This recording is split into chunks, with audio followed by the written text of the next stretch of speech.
45 years 45 साल या उससे कम उम्र के लोगों के अंदर ज़्यादा होने लगी है। क्यों इसका इंसिडेंस बढ़ने लगा है? नमस्ते दोस्तों, आज हम एक ऐसे टॉपिक पे बात करने वाले हैं जिसका अवेयरनेस सब लोगों को नहीं है और जिसके बारे में जानना बहुत ज़रूरी है, ऐसा मुझे लगता है। मैं हूँ डॉक्टर अजहर, एक minimal access and colorectal surgeon.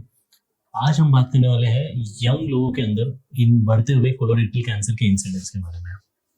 Young onset colorectal cancer क्या है? कोलोरेक्टल कैंसर यानी कोलॉन और रेक्टम का जो कैंसर है, ये एक ऐसा कैंसर है जो आपके डाइजेस्टिव सिस्टम के लास्ट पार्ट में होता है and with in the digestive system it is having one of the maximum incidence. मतलब बाकी के अगर आप स्मॉल इंटेस्टाइन देखा जाएगा, स्टमक, पैनक्रियास, स्मॉल ब्लैडर, ये देखा जाए तो उन सबके कंपैरिजन में कोलॉन और रेक्टम के कैंसर्स का इंसिडेंस ज्यादा है। मतलब ये ज्यादा कॉमनली होता है।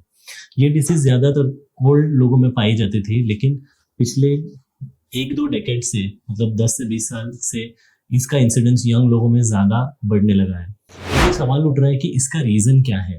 What is the reason that the incidence of colorectal cancer in young people is rising? When I say young, it means 50 years and less.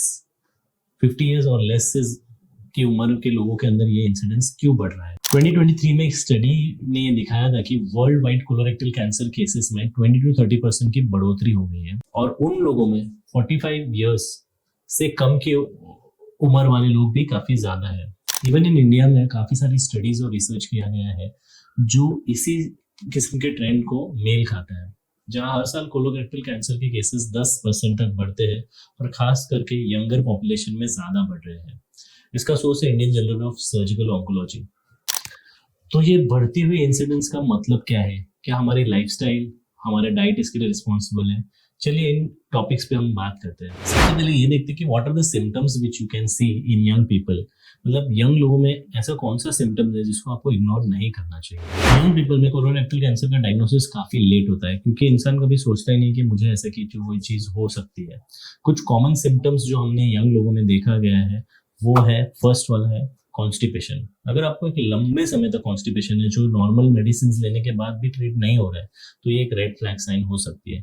आप उसके ऊपर इग्नोरेंस में मत बैठिए एंड प्रॉपर सर्जन की या फिर प्रॉपर गुड फैमिली फिजिशियन की सलाह लीजिए so that we can evaluate at early stage. Second important symptom है blood in the stool. See most of the time कोई अपनी पॉटी चेक नहीं करता, बट कभी कभी अगर आपका ध्यान गया है कि मोशन में क्या है, कभी कभी मोशन के अंदर ब्लड है या रेडिश चीज है, तो आपको उसका ध्यान रखना चाहिए। और अगर मोशन में ब्लड दिखता है तो it is a very very important and dangerous sign. Not all blood in the motion is piles. हर मोशन में ब्लड आना का मतलब पाइल्स नहीं होता।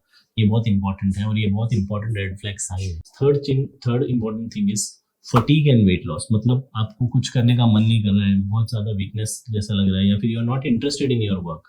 अगर आपको किसी भी रीजन की वजह से वेट लॉस होने लगा है, सिग्निफिकेंट वेट लॉस, मतलब 2-3 महीने के अंदर आपका 5% या 10% ऑफ द बॉडी वेट कम हो रहा है, तो ये एक बहुत ही इंपॉर्टेंट इंडिकेशन है कि अंडरलाइन कैंसर का कॉज हो सकता है, स्पेशली जब कि आप कोई किस्म का वेट लॉस को फॉलो नहीं कर रहे हो। Fourth thing is very important again is abdominal pain and bloating. मतलब आप खाना खा रहे हो, आपको ऐसा लग रहा है कि आपका पेट काफी भरा भरा है, या फिर आपके खाना खाने के बाद आपका पेट में दर्द हो रहा है, या फिर फूगा फूगा हुआ आपको पेट लग रहा है, तो ये भी एक इंपॉर्टेंट सिम्टम है जो कोलोरेक्टल कैंसर को दर्शा सकता है। इसके अलावा एक बहुत इंपॉर्टेंट सिस्टम है अल्टर्ड बाउल हैबिट। मतलब नॉर्मली इंसान की एक बाउल हैबिट होती है कि रोज सुबह 1 बार या 2 बार कोई जाता है। कभी कभी किसी को दिन में 3 बार जाना पड़ रहा है या फिर 3 दिन में 1 बार जाना पड़ रहा है, तो this will be called as an altered bowel habit. That is also one of the important symptom which can point towards a colorectal cancer. अब ये जानना जरूरी है कि व्हाई इट इज इंक्रीजिंग।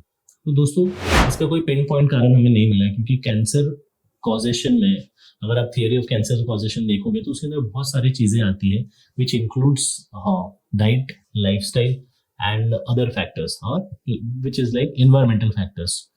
तो ये बढ़ती हुई कोलोरेक्टल कैंसर की जो रेट है इसके पीछे क्या क्या रीजन हो सकते हैं? तो एक रिसर्च किया था जिन्होंने लाइफस्टाइल फैक्टर, जैसे कि अनहेल्दी डाइट रखना, वेरी सेडेंटरी लाइफ स्टाइल रखना, मतलब 6-6 घंटे तक इंसान बैठे बैठे नेटफ्लिक्स देख रहा है and is not moving around, that is very important. Environmental toxins भी बढ़ते जा रहे हैं और हमें ये जरूरी है कि we are trying to we should जितना नेचुरल और जितना अच्छा चीज़ें हम लोग फॉलो कर सकते हैं वो हमें फॉलो करना चाहिए। सिंथेटिक चीज़ों से, एक्सेसिव प्रिजर्वेटिव वाली चीज़ों को अवॉइड करना चाहिए। अब डाइट के अंदर भी बहुत इंपॉर्टेंट चीज़ है कि excessive process food, excessive red meat या फिर smoked red meat is also very important cause of increasing incidence of colorectal cancer. Similarly, lack of fiber in the diet is also a very important factor of or risk factor for colorectal cancer. So, increasing in the fiber in the diet is very important.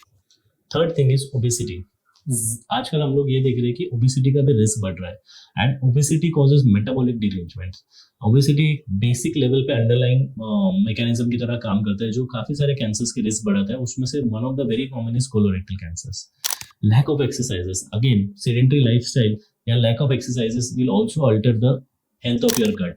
ये भी एक important factor हो सकता है जिसकी वजह से cancer का इंसिडेंस बढ़ रहा है।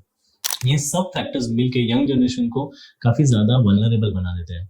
सी lack of exercise and lack of movement और एक्टिविटी।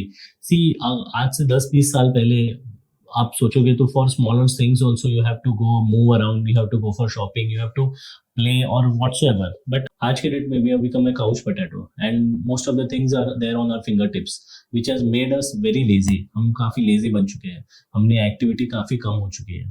तो ये बहुत इंपॉर्टेंट फैक्टर है जो हमारा लैक ऑफ एक्टिविटी को प्रमोट कर रहे हैं या बढ़ा रहे हैं। अगर आप अपनी हेल्थ को लेके सीरियस है तो कुछ प्रिवेंटिव एक्शंस ले सकते हैं। बहुत इंपॉर्टेंट है कि हेल्दी डाइट लेना ज़रूरी है जिसके अंदर फ्रूट्स एंड वेजिटेबल्स का इंक्लूजन ज़्यादा हो।